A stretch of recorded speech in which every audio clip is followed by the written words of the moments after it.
There is, of course, outrage over this immigration ban outside the US. CNN's Nick Robertson is in Washington to look at what other nations are saying. And Nick, this is really testing America's international relationships, so much so that Trump had to be schooled on what the Geneva Convention means.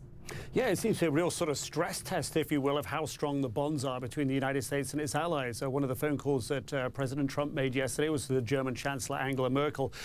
She said that she deeply regrets the decision that he's taken here and explained, this is the readout given by the German Chancellor's spokesperson, that Angela Merkel had to explain to President Trump that the terms of the Geneva Convention state that people who are fleeing conflicts and wars, the signatories, the United States, Germany and others, the Geneva Conventions, have an obligation to open their doors to those people fleeing those hostile situations. The British Prime Minister, too, has also weighed in. Of course, just a couple of days ago, she was in the White House holding hands with President Trump, a picture of unity. But now even this is becoming, a divisive issue there as well. She said, and I quote here from her statement, she said, "We do not agree with this kind of approach. It is not one we will be taking."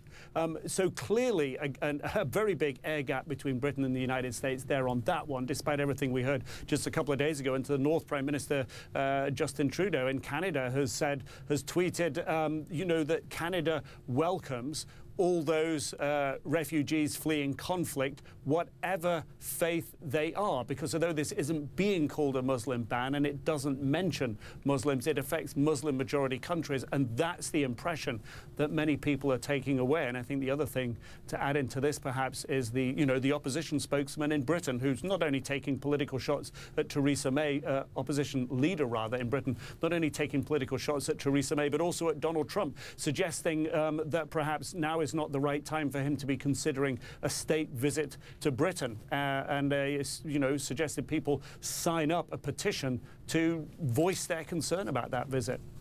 And that petition, of course, seems to be growing by the minute. There's a lot of people throughout the UK that do not want Trump to visit as a result of this order.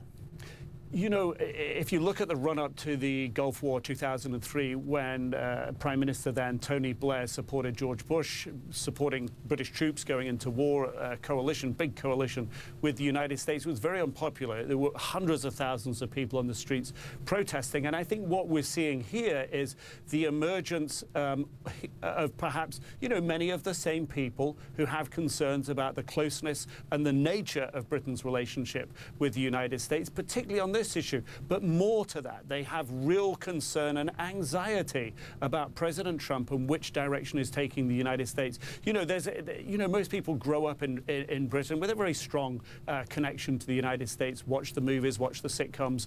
There's that connection, but this is straining those ties. And I think what the build-up of signatories to this list shows us, that when President Trump comes on this state visit to Britain to visit the Queen, there are going to be some pretty loud and angry crowds out there shouting against him, unless, of course, something big changes. And as we've heard from Ryan Reince Priebus, his chief of staff, is not predicting any changes on this issue at this time.